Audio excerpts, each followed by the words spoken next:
ಅನ್ನ ಹಾಕಿದ ಮನೆಗೆ ಕನ್ನ ಹಾಕಿದ ಯುವತಿ ಬೆಟ್ಟಿಂಗ್ ಹುಚ್ಚಿಗೆ ಚಿನ್ನವನ್ನ ಕದ್ದು ಬೀದಿಗೆ ಬಿದ್ದಿದ್ದಾಳೆ ಮಹಿಳೆ.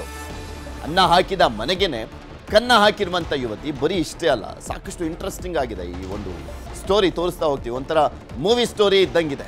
40 ಲಕ್ಷ ಕದ್ದು 5 ಕೋಟಿ ಆಸ್ತಿ ಕಳ್ಕೊಂಡಂತ ಕತೆ. ಏನಪ್ಪ ಕೆಲಸ ಮಾಡುವಂತ ಮಹಿಳೆ ಅಂತ ಹೇಳ್ತಾರೆ, 40 ಲಕ್ಷ ಕದ್ದು ಅಂತ 5 ಕೋಟಿ ಆಸ್ತಿ ಕಳ್ಕೊಂಡ್ರು ಅಂತ ಕೂಡ ಹೇಳ್ತಾರೆ ಅಂತ ನೀವು ಅಂದ್ಕೊಳ್ಬೋದು. JP ನಗರದ ಆಶಾ ಜಾಧವ್ ಮನೆಯಲ್ಲಿ ಕಳ್ಳತನ ಆಗಿದೆ. JP ನಗರದಲ್ಲಿರುವಂತ ಆಶಾ ಜಾಧವ್ ಅವರ ಮನೆಯಲ್ಲಿ ಕಳ್ಳತನ ಆಗಿದೆ. ಆಶಾ ಜಾಧವ್ಗೆ ಕೇರ್ ಟೇಕರ್ ಆಗಿದ್ದಂತ ಮಂಗಳ 15 ವರ್ಷಗಳಿಂದ ಆಶಾ ಜಾಧವ್ ಮನೆಯಲ್ಲಿ ಕೆಲಸವನ್ನ ಮಾಡ್ತಾ ಇದ್ಲು ಮಂಗಳ. ಆಶಾ ಜಾಧವ್ಗೆ 58 ವರ್ಷ, ಮಕ್ಕಳಿಲ್ಲ, ಪತಿ ಕೂಡ ಸಾವನ್ನಪ್ಪಿದ್ರು. ತಾಯಿಯ ರೀತಿ ಆಶಾ ಅವರನ್ನ ಆರೈಕೆ ಮಾಡ್ತಾ ಇದ್ಲು ಮಂಗಳ. ಸೊ ನಂಬಿಕೆ ಇತ್ತು, 15 ವರ್ಷದಿಂದ ಜೊತೆಲಿದ್ರಲ್ಲ, ಸೊ ಹೀಗಾಗಿ 5 ಕೋಟಿಗೂ ಅಧಿಕ ಮೌಲ್ಯದ ಆಸ್ತಿಯನ್ನ ಹೊಂದಿದ್ರು ಆಶಾ ಅವರು. ಮಂಗಳಾಗೆ 1.5 ಕೋಟಿ ಮೌಲ್ಯದ ಮನೆಯನ್ನ ಕೊಟ್ಟಿದ್ರು ಆಶಾ. ನೋಡಿ, 15 ವರ್ಷ ನಂಬಿಕೆ ಗಳಿಸಿದ್ದಕ್ಕೆ 1.5 ಕೋಟಿ ಮೌಲ್ಯದ ಮನೆಯನ್ನ ಕೊಟ್ಟಿರ್ತಾರೆ. ಆ ಮನೆಯನ್ನ ಮಾರ್ಕೊಂಡು ಬೀದಿಗೆ ಬಿದ್ದಿದ್ಲು ಮಂಗಳ.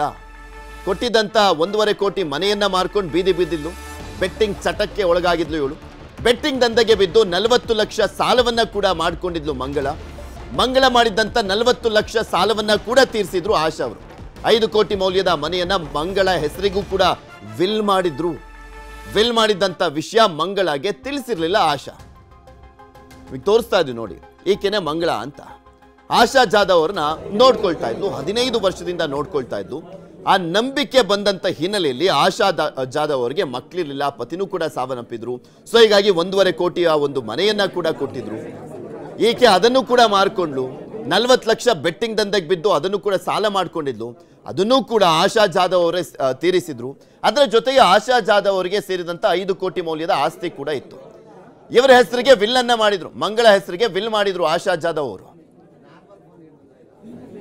ಮಂಗಳನ್ನ ಜೊತೆಯಲ್ಲೇ ಇಟ್ಕೊಂಡಿದ್ರು ಆಶಾ ಜಾಧವ್. ಅವಳು ಅಷ್ಟೆಲ್ಲ ಬೆಟ್ಟಿಂಗ್ ದಂಧೆ ಮಾಡ್ಕೊಂಡು 40 ಲಕ್ಷ ಸಾಲ ಮಾಡ್ಕೊಂಡಿದ್ಲಲ್ಲ, ಅದನ್ನು ತೀರಿಸಿ ಆದ ನಂತರನೂ ಕೂಡ ಜೊತೆಯಲ್ಲೇ ಇಟ್ಕೊಂಡಿದ್ರು. ಆಶಾ ಮನೆಯಲ್ಲಿದ್ದಂಥ ಚಿನ್ನಾಭರಣವನ್ನ ದೋಚಿಸ್ತಾಳೆ ಈ ಮಂಗಳ. 450 ಗ್ರಾಂ ಚಿನ್ನ, 3 kg ಬೆಳ್ಳಿ ಕಳ್ಳತನವನ್ನ ಮಾಡ್ತಾಳೆ ಮಂಗಳ. ಚಿನ್ನ ಬೆಳ್ಳಿ ಕಳ್ಳತನದ ದೂರನ್ನ ನೀಡಿದ್ದಂಥ ಆಶಾ ಜಾಧವ್ ದೂರನ್ನ ಕೊಡ್ತಾರೆ, ಚಿನ್ನ ಬೆಳ್ಳಿ ಕಳ್ಳತನ ಆಗಿದೆ ಅಂತ. ಮಂಗಳ ಮೇಲೆ ಪೊಲೀಸರು ಅನುಮಾನವನ್ನ ವ್ಯಕ್ತಪಡಿಸಿದ್ರು. ಆದರೂ ಕೂಡ ಆಶಾ ಜಾಧವ್ ಅವರು ಇಲ್ಲ, ಮಂಗಳ ಕದ್ದಿರಲ್ಲ. ಎಷ್ಟು ನಂಬಿಕೆ ಇದೆ ನೋಡಿ, ಎಷ್ಟರ ಮಟ್ಟಿಗೆ ಆಕೆಯನ್ನ ಅವರನ್ನ ನಂಬಿಸಿದ್ಲು ಈ ಮಂಗಳ ಅಂದ್ರೆ, ಅವ್ರ ಮೇಲೆ ಏನಾದರೂ ಅನುಮಾನ ಬಂದರೂ ಕೂಡ ಇಲ್ಲ ಇಲ್ಲ ಅಂತ ಹೇಳುವಂತ ಮಟ್ಟಿಗೆ ನಂಬಿಕೆಯನ್ನ ಗಳಿಸಿದ್ಲು. ಆದ್ರೆ ಆ ನಂಬಿಕೆ ಎಲ್ಲ ಮಣ್ಪಾಲ್ ಮಾಡ್ಕೊಂಡಿದ್ದಾರೆ. ಮಂಗಳ ಫೋನ್ CDR ಅನ್ನ ಪರಿಶೀಲಿಸ್ತಾರೆ ಪೊಲೀಸರು. ಈ ವೇಳೆ ಚಿನ್ನ ಅಡಮಾನ ಇಟ್ಟಿದ್ದಂತ ಮೆಸೇಜ್ ಗೊತ್ತಾಗಿದೆ. ಆಕೆಯನ್ನ ವಶಕ್ಕೆ ಪಡೆದು ವಿಚಾರಣೆಯನ್ನ ಮಾಡ್ತಾರೆ ಪೊಲೀಸರು. ವಿಚಾರಣೆ ಮಾಡ್ತಿದ್ದ ಹಾಗೆ ತಪ್ಪನ್ನ ಒಪ್ಕೊಂಡಿದ್ದಾಳೆ ಮಂಗಳ. ಬಂಧಿತಾಳಿಂದ 450 ಗ್ರಾಂ ಚಿನ್ನ, 3 kg ಬೆಳ್ಳಿಯನ್ನ ವಶಕ್ಕೆ ಪಡೆಯಲಾಗಿದೆ. ಮಂಗಳ ಹೆಸರಿಗೆ ಬರೆದಿದ್ದಂಥ ವಿಲ್ಲನ್ನ ವಾಪಸ್ ಪಡೆದಿದ್ದಾರೆ ಆಶಾ. ಕಷ್ಟಪಟ್ಟು ಆಸ್ತಿ ಎಲ್ಲ ಮಾಡಿರ್ತಾರೆ. ಈಕೆ ಪಾಪ ನನ್ನನ್ನು 15 ವರ್ಷದಿಂದ ನೋಡ್ಕೊಳ್ತಾ ಇದ್ದಾಳೆ, ಅವಳು ಚೆನ್ನಾಗಿರ್ಲಿ, ನಾನು ನೋಡ್ಕೊಂಡಂತ ಹಿನ್ನೆಲೆಯಲ್ಲಿ ನಂಬಿಕೆ ಗಳಿಸ್ಕೊಂಡಿದ್ಲಲ್ಲ ಅನ್ನುವಂಥ ಕಾರಣಕ್ಕೋಸ್ಕರ ಆಕೆಗೆ 1.5 ಕೋಟಿ ಮನೆ, ಆಮೇಲೆ ಈಕೆ ಮಾಡಿದ್ದಂಥ 40 ಲಕ್ಷ ಬೆಟ್ಟಿಂಗ್ ಚಟಕ್ಕೆ ಬಿದ್ದಿದ್ದಂಥ ಹಿನ್ನೆಲೆಯಲ್ಲಿ ಅದನ್ನು ಕೂಡ ತೀರಿಸಿ, ಅದಾದ್ಮೇಲೂ ಜೊತೆಲಿ ಇಟ್ಕೊಂಡಿದ್ರು. 5 ಕೋಟಿ ಆಸ್ತಿಯನ್ನ ಬರ್ಕೊಟ್ಟಿದ್ರು. ಆದ್ರೆ ಮನೇಲಿದ್ದಂಥ ಚಿನ್ನಾಭರಣವನ್ನ ದೋಚಿದ್ಲು ಇವಳು. ಅದಾ ಟೈಮಲ್ಲಿ ಪೊಲೀಸರಿಗೆ ಕಂಪ್ಲೇಂಟ್ ಕೊಟ್ಟಾಗ ಪೊಲೀಸರು ಬಂದು ಅವ್ರ ಮೇಲೆ ಅನುಮಾನ ವ್ಯಕ್ತಪಡಿಸಿದಾಗ್ಲೂ ಕೂಡ ಇಲ್ಲ ಇಲ್ಲ ಅವಳು ಕದ್ದಿರಲ್ಲ ಅಂತ ಹೇಳಿದ್ರು. ಆದ್ರೆ ಪೊಲೀಸರು ಕ್ರಾಸ್ ಚೆಕ್ ಮಾಡಿದಾಗ ಗೊತ್ತಾಗಿದೆ ಚಿನ್ನ ಎಲ್ಲ ಹೋಗಿ ಅಡ ಇಟ್ಟಿದ್ಲು ಅಂತ. ಅದಾದ್ಮೇಲೆ ಆ ವಿಲ್ಲನ್ನ ವಾಪಸ್ ಪಡ್ಕೊಂಡಿದ್ದಾರೆ ಆಶಾ ಅವರು. ಇದ್ರ ಬಗ್ಗೆ ಇನ್ನಷ್ಟು ಮಾಹಿತಿಯನ್ನ ಕೊಡ್ತಾ ಹೋಗ್ತಾರೆ ನಮ್ಮ ಪ್ರತಿನಿಧಿ ಮಂಜುನಾಥ್. ನಮ್ಮ ಜೊತೆ ನೇರ ಸಂಪರ್ಕದಲ್ಲಿ ಜಾಯ್ನ್ ಆಗಿದ್ದಾರೆ. ಮಂಜು, ಒಂದು ಗಾದೆ ಇದೆ, ಒಪ್ಪತ್ತಿನ ಊಟದ ಆಸೆಗೋಸ್ಕರ ವರ್ಷದ ಕೂಳನ್ನ ಕಳ್ಕೊಂಡ್ರು ಅಂತ ಹೇಳ್ತಾರೆ. ಸೇಮ್ ಅದೇ ರೀತಿಯಾಗಿ ಆಗಿರುವಂಥದ್ದು. ಏನೇನೆಲ್ಲ ಆಯ್ತು ಈ ಪ್ರಕರಣದಲ್ಲಿ? ಖಂಡಿತವಾಗ್ಲೂ ಪೃಥ್ವಿ, ಈ ಉಂಡ ಮನೆಗೆ ಕನ್ನ ಹಾಕುವಂತಹ ಒಂದು ಪ್ರಕರಣ ಅಂತಂದರೆ ಇದೆ ಅಂತ ಹೇಳ್ಬೋದು. ಯಾಕಂದರೆ 15 ವರ್ಷಗಳಿಂದಲೂ ಕೂಡ ಅಷ್ಟೇ ಒಂದು ಮಂಗಳ ಎನ್ನುವಂತಹ ಒಂದು ಯುವತಿ ಆ ಒಂದು ಆಶಾ ಜಾಧವ್ ಅವರ ಮನೆಯಲ್ಲಿ ಮನೆ ಕೆಲಸಕ್ಕೆ ಅಂತಿರ್ತಾಳೆ. ಮೊದಲನೇದಾಗಿ ತನ್ನ ತಾಯಿಯನ್ನು ನೋಡ್ಕೊಳ್ಳೋಕ್ಕೆ ಕೇರ್ ಟೇಕರ್ ಬೇಕು ಅಂತ ಹೇಳ್ಬಿಟ್ಟು ಈಕೆಯನ್ನು ಕರೆಸ್ಕೊತಾರೆ. 15 ವರ್ಷಗಳಿಂದಲೂ ಕೂಡ ಅಷ್ಟೇ ತುಂಬ ಅಂದರೆ ತುಂಬ ನಂಬಿಕೆ ಇದ್ದಂಥ ಒಂದು ಕಾರಣಕ್ಕೋಸ್ಕರ ಆಕೆ ತನ್ನ ಮಗಳಂತೆ ಆಕೆಯನ್ನು ನೋಡ್ಕೊಳ್ಳೋದಕ್ಕೆ ಶುರು ಮಾಡ್ತಾರೆ. ಜೊತೆಗೆ ಆಕೆಗೆ ಇರಲಿ ಅಂತಲೇ 1.5 ಕೋಟಿ ರೂಪಾಯಿಯಷ್ಟು ಮೌಲ್ಯದ ಒಂದು ಮನೆಯನ್ನು ಕೂಡ ಅಷ್ಟೇ ಈ ಆಶಾ ಜಾಧವ್ ಮಂಗಳಗೆ ಕೊಟ್ಟಿರ್ತಾರೆ. ಆದರೆ ಮಂಗಳಗೆ ಇತ್ತೀಚಿನ ದಿನಗಳಲ್ಲಿ ಒಂದಷ್ಟು ಬೆಟ್ಟಿಂಗ್ನ ಚಟಕ್ಕೆ ಬಿದ್ದಿರ್ತಾಳೆ. ಜೊತೆಗೆ ಆಕೆ ಒಬ್ಬರನ್ನ ಲವ್ ಕೂಡ ಮಾಡ್ತಿರ್ತಾಳೆ. ಆ ಒಂದು ಲವರು ಇವರಿಬ್ಬರು ಕೂಡ ಅಷ್ಟೇ ಬೆಟ್ಟಿಂಗ್ನ ಚಟಕ್ಕೆ ಬಿದ್ದುಬಿಟ್ಟು ಆ 1.5 ಕೋಟಿ ರೂಪಾಯಿ ಮನೆಯನ್ನು ಕೂಡ ಅಷ್ಟೇ ಆಕೆ ಮಾರೋದಕ್ಕೆ ಶುರು ಮಾಡ್ತಾಳೆ. ಇದಾಂತ ಬಳಿಕ 40 ಲಕ್ಷ ಹೆಚ್ಚುವರೆಗೂ ಕೂಡ ಅಷ್ಟೇ ಸಾಲ ಮಾಡ್ಕೊಂಡು ಬೆಟ್ಟಿಂಗ್ನಲ್ಲಿ ಹಣವನ್ನು ಹಾಕಿ ಕಳ್ಕೊಂಡಿರ್ತಾರೆ. ಇದೆಲ್ಲ ಆದಂತಹ ಸಂದರ್ಭದಲ್ಲಿಯೂ ಕೂಡ ಅಷ್ಟೇ ಆಶಾ ಜಾಧವ್ ಮಂಗಳಗೆ ಏನೂ ಕೂಡ ಅಂದಿರಲ್ಲ.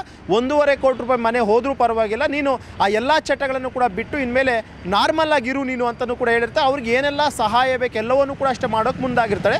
ಅದರಂತೆ ಮಂಗಳಗೂ ಕೂಡ ಅಷ್ಟೇ ಗೊತ್ತಾಗದ ಹಾಗೆ ಸುಮಾರು 5-6 ಕೋಟಿ ರೂಪಾಯಿನಷ್ಟು ಪ್ರಾಪರ್ಟಿಯನ್ನು ಕಂಪ್ಲೀಟಾಗಿ ಆಕೆ ಹೆಸರಿಗೆ ಒಂದು ವಿಲ್ಲನ್ನು ಬರೆದಿರ್ತಾರೆ. ತಾನು ಸತ್ತಂತಹ ಬಳಿಕ ನನ್ನ ಸಂಪೂರ್ಣವಾದಂಥ ಆಸ್ತಿ ಮನೆ ಕೆಲಸದಾಕೆ ಮಂಗಳಗೆ ಸೇರುವಂತೆ ಒಂದು ವಿಲ್ಲನ್ನು ಕೂಡ ಮಾಡಿಸಿರ್ತಾರೆ. ಆದರೆ ಆ ವಿಲ್ ಮಾಡಿರುವಂಥ ವಿಚಾರ ಮಂಗಳಗೆ ಗೊತ್ತಿರಲ್ಲ. ಮಂಗಳಗೆ ಗೊತ್ತಿಲ್ಲದೆ ಇದ್ದರೂ ಕೂಡ ಅಷ್ಟೇ 15-16 ವರ್ಷದ ನಂತರ ತುಂಬ ನಂಬಿಕೆಯಿಂದ ಇದ್ದಾಳೆ. ನನ್ನ ಆಸ್ತಿ ಎಲ್ಲವೂ ಕೂಡ ಅವಳಿಗೆ ಹೋಗ್ಬೇಕು. ಯಾಕಂದರೆ ಆ ಒಂದು ಆಶಾ ಜಾಧವ್ ಏನಿದ್ದಾರೆ ಅವರಿಗೆ ಹಿಂದೆ ಮುಂದೆ ಯಾರೂ ಇರಲಿಲ್ಲ, ಜೊತೆಗೆ ಗಂಡ ಇರಲಿಲ್ಲ, ಮಕ್ಕಳಿರಲಿಲ್ಲ, ತಾಯಿ ಕೂಡ ಅಷ್ಟೇ ಸಾವನ್ನಪ್ಪಿದ್ರು. ಈ ಒಂದು ಕಾರಣಕ್ಕೋಸ್ಕರ ತನ್ನ ಸಂಪೂರ್ಣವಾದಂಥ ಆಸ್ತಿ ಎಲ್ಲವೂ ಕೂಡ ಅಷ್ಟೇ ಈ ಮಂಗಳಕ್ಕೆ ಸೇರಬೇಕು ಅಂತ ವಿಲ್ ಮಾಡಿಸಿರ್ತಾರೆ. ಆದರೂ ಕೂಡ ಅಷ್ಟೇ ಎಲ್ಲೋ ಒಂದು ಕಡೆ ಈಕೆಯ ಚಟ ಅನ್ನುವಂಥದ್ದು ಇತ್ತಲ್ಲ, ಈ ಒಂದು ಬೆಟ್ಟಿಂಗ್ನ ಚಟ ಇದು ಕಂಪ್ಲೀಟಾಗಿ ಆಕೆ ದಾಸ್ಲಾಗಿರ್ತಾಳೆ. ಜೊತೆಗೆ ಮತ್ತೆ ಸಾಲ ಮಾಡುವಂತಹದ್ದು ಎಲ್ಲವನ್ನೂ ಕೂಡ ಮಾಡೋಕ್ಕೆ ಮುಂದಾಗ್ತಾಳೆ. ಕೊನೆಯದಾಗಿ ಆಕೆಗೆ ಸಿಕ್ಕಂಥ ಅಸ್ತ್ರ ಏನು ಅಂತಂದರೆ ಮನೆಯಲ್ಲಿರುವಂಥ ಚಿನ್ನಾಭರಣ ದೋಚುವಂಥದ್ದು. ಅದೇ ಒಂದು ನಿಟ್ಟಿನಲ್ಲಿ ಆಕೆ ಮನೆಯಲ್ಲಿದ್ದಂತಹ ಒಂದು ವಾರ್ಡ್ರೂಬ್ನ ಕೀ ಕೂಡ ಅಷ್ಟೇ ಒಂದು ಮಂಗಳಗೆ ಕೊಟ್ಟಿರ್ತಾರೆ. ಆದರೆ ಮಂಗಳ ಎಲ್ಲೋ ಒಂದು ಕಡೆ ಮನೆಯಲ್ಲ ವಾರ್ಡ್ರೂಬ್ನಲ್ಲಿದ್ದಂಥ 450 ಗ್ರಾಮ್ ಚಿನ್ನ ಮತ್ತು 3 kg ಬೆಳ್ಳಿಯನ್ನು ಇದೇ ತಿಂಗಳ 11ನೇ ತಾರೀಕಿನಂದು ಕಳ್ತನ ಮಾಡ್ತಾಳೆ. ಕಳ್ತನ ಮಾಡಿದ ಅಂತ ಬಳಿಕ ಆ ಒಂದು ಚಿನ್ನವನ್ನು ತಗೊಂಡು ಗಿರ್ವಿ ಇಡ್ತಾಳೆ. ಗಿರ್ವಿ ಇಟ್ಟು ವಾಪಸ್ ಮನೆಗೆ ಬಂದು ಕೀ ಕಳ್ತನ ಆಗಿದೆ ಅಥವಾ ಎಲ್ಲೋ ಕಳೆದೋಗಿದೆ ಅಂತ ಹೇಳ್ತಾಳೆ. ಆದರೂ ಕೂಡ ಅಷ್ಟೇ ಆಶಾ ಜಾಧವ್ ಇದು ಯಾವುದಕ್ಕೂ ಕೂಡ ತಲೆ ಕೆಡಿಸ್ಕೊಂಡ ಹೋದರೆ ಹೋಯ್ತು ಪರವಾಗಿಲ್ಲ, ಇನ್ನೊಂದು ಡೂಪ್ಲಿಕೇಟ್ ಕೀ ಮಾಡಿಸ್ಕೊಳ್ಳೋಣ ಅಂತಲೂ ಕೂಡ ಹೇಳಿರ್ತಾಳೆ. ಅದರಂತೆ ಡೂಪ್ಲಿಕೇಟ್ ಕೀ ಮೊನ್ನೆ ಯಾವುದೋ ಒಂದು ಕಾರ್ಯಕ್ರಮಕ್ಕೆ ಹೋಗಬೇಕಾಗಿತ್ತು. ಆ ಒಂದು ಕಾರಣಕ್ಕೋಸ್ಕರ ಜ್ಯುವೆಲರ್ಸನ್ನು ನೋಡುವಂಥ ಸಲುವಾಗಿ ಡೂಪ್ಲಿಕೇಟ್ ಕೀಯನ್ನು ಮಾಡಿಸ್ಕೊಂಡು ವಾರ್ಡ್ರೂಬ್ ಓಪನ್ ಮಾಡಿದಾಗ ಕಳ್ತನ ಆಗಿರುವಂಥದ್ದು ಗೊತ್ತಾಗುತ್ತೆ. ಇಮಿಡಿಯೇಟಾಗಿ ಹೋಗಿ JP ನಗರ ಪೊಲೀಸ್ ಸ್ಟೇಷನ್ಗೆ ಕಂಪ್ಲೇಂಟ್ ಕೊಡ್ತಾರೆ. ಕಂಪ್ಲೇಂಟ್ ಕೊಟ್ಟಂಥ ಸಂದರ್ಭದಲ್ಲಿ ಮನೆಗೆ ಬರ್ತಾರೆ, ಪೊಲೀಸರು ಪರಿಶೀಲನೆ ಮಾಡ್ತಾರೆ. ಪರಿಶೀಲನೆ ಮಾಡಿದಂಥ ಸಂದರ್ಭದಲ್ಲಿ ಕೀ ಹಾಕ್ಕೊಂಡಿದ್ದಂಥ ಒಂದು ಕಾರಣಕ್ಕೋಸ್ಕರ ಈ ಮನೆ ಕೆಲಸದಾಕೆ ಇದ್ದಂಥ ಮಂಗಳ ಮೇಲೆ ಅನುಮಾನ ಬರುತ್ತೆ. ಅನುಮಾನ ಬಂದಂಥ ಸಂದರ್ಭದಲ್ಲೂ ಕೂಡ ಅಷ್ಟೇ ಆಕೆ ಇಲ್ಲ ಮನೆ ಕೆಲಸದಾಕೆ ಮಾಡಿರೋ ಚಾನ್ಸೇ ಇಲ್ಲ, ದಯವಿಟ್ಟು ನೀವು ಆಕೆಯನ್ನು ಅನುಮಾನ ಪಡಬೇಡಿ ಅಂತಲೂ ಕೂಡ ಹೇಳಿರ್ತಾರೆ. ಇದಂಥ ಬಳಿಕ ಆಕೆಯ ಮೊಬೈಲನ್ನು ಚೆಕ್ ಮಾಡುವಂಥ ವೇಳೆಯಲ್ಲಿ ಆಕೆ ಸಂಪೂರ್ಣವಾಗಿ 450 ಗ್ರಾಮ್ ಚಿನ್ನ ಮತ್ತು 300 ಗ್ರಾಮ್ ಬೆಳ್ಳಿ 3 kg ಬೆಳ್ಳಿ ಏನಿತ್ತು ಇದನ್ನು ಅಡ ಇಟ್ಟಿರುವಂಥದ್ದಕ್ಕೆ ಒಂದು ಮೆಸೇಜ್ ಕೂಡ ಅಷ್ಟೇ ಆಕೆಗೆ ಬಂತು. ಆ ಒಂದು ಮೆಸೇಜ್ನ ಇಟ್ಕೊಂಡು ಪೊಲೀಸರು ಆಕೆಯನ್ನು ಅರೆಸ್ಟ್ ಮಾಡ್ಕೊಳ್ತಾರೆ. ಅರೆಸ್ಟ್ ಮಾಡಿಕೊಂಡು ಎನ್ಕ್ವೈರಿ ಮಾಡಿದಂತಹ ವೇಳೆಯಲ್ಲಿ ಆಕೆಯ ಹೆಸರಿನಲ್ಲಿ ವಿಲ್ ಬರೆದಿರುವಂಥ ವಿಚಾರ ಕೂಡ ಗೊತ್ತಾಗುತ್ತೆ. ಇನ್ನೊಂದು ವಿಚಾರ ಏನು ಅಂತಂದರೆ ಆಕೆಯನ್ನು ಅರೆಸ್ಟ್ ಮಾಡ್ಕೊಂಡಿದ್ದ ಅಂತ ಬಳಿಕ ಚಿನ್ನನೂ ಕೂಡ ರಿಕವರಿ ಆಗುತ್ತೆ. ಚಿನ್ನ ರಿಕವರಿ ಆದಂಥ ಬಳಿಕ ಮತ್ತೆ ಆಶಾ ಜಾಧವ್ ಹೇಳ್ತಾರೆ ದಯವಿಟ್ಟು ಆಕೆನ ಬಿಟ್ಬಿಡಿ, ಯಾಕಂದರೆ ಕಳ್ತನ ಆಗಿದೆ, ನಾನು ಬೇಕಾದರೆ ಕೇಸ್ ವಾಪಸ್ ತಗೊಳ್ತೀನಿ, ಚಿನ್ನನೂ ಕೂಡ ರಿಕವರಿ ಆಗಿದೆ, ಇನ್ಮೇಲೇನಾದರೂ ಕೂಡ ಆಕೆಗೆ ಬದುಕೋದಕ್ಕೆ ಬಿಡಿ ಅಂತ ಹೇಳ್ಬಿಟ್ಟು ಅಲ್ಲಿಯೂ ಕೂಡ ಅಷ್ಟೇ ಪೊಲೀಸರಿಗೆ ಕೈ ಮುಗಿದು ಕೇಳುವಂತಹ ಒಂದು ದೃಶ್ಯಗಳು ಕೂಡ ನಡೆದಿರುವಂಥದ್ದು. ಎಲ್ಲೊಂದು ಕಡೆ ಇದೆಲ್ಲವನ್ನು ಕೂಡ ನೋಡ್ತಿದ್ರೆ ಅನಿಸುತ್ತೆ ಆಕೆ ಎಷ್ಟರ ಮಟ್ಟಿಗೆ ಆಕೆನ ನಂಬಿದ್ಲು ಅಂತ ಹೇಳ್ಬಿಟ್ಟು. 15-16 ವರ್ಷಗಳಿಂದ ಮನೆ ಕೆಲಸಕ್ಕಿದ್ದಂಥ ಆಕೆ ಮೇಲೆ ಅತಿಯಾದಂಥ ನಂಬಿಕೆ ಇತ್ತು. ಆಕೆ ನನ್ನ ಮಗಳು ಅನ್ನುವಂಥ ಆಕೆಯನ್ನು ನೋಡ್ಕೊಳ್ತಾ ಇದ್ಲು. ತನಗಿದ್ದಂಥ 1.5 ಕೋಟಿ ಪ್ರಾಪರ್ಟಿಯನ್ನು ಕೊಟ್ಟಿದ್ದಷ್ಟೇ ಅಲ್ಲದೆ ಸುಮಾರು 5-6 ಕೋಟಿ ರೂಪಾಯಿಯಷ್ಟು ಪ್ರಾಪರ್ಟಿಯನ್ನು ವಿಲ್ ಕೂಡ ಅಷ್ಟೇ ಮಾಡಿದ್ದು ಅಂತಂದರೆ ಎಲ್ಲೋ ಒಂದು ಕಡೆ ಮಂಗಳ ಇದೆಲ್ಲವನ್ನು ಕೂಡ ನಂಬಿಕೆಯನ್ನು ಉಳಿಸ್ಕೊಂಡಿಲ್ಲ. ಉಂಡ ಮನೆಗೆ ಕನ್ನ ಹಾಕಕ್ಕೆ ಹೋಗ್ಬಿಟ್ಟು ಇವತ್ತು ಪರಪ್ನ ಅಗ್ರಹಾರ ಜೈಲು ಸೇರುವಂತೆ ಕೂಡ ಆಗಿರುವಂತಹದ್ದು. ಪೃಥ್ವಿ. ಓಕೆ, ಧನ್ಯವಾದ ಮಂಜು ನಿಮ್ಮೆಲ್ಲ ಮಾಹಿತಿಗಾಗಿ.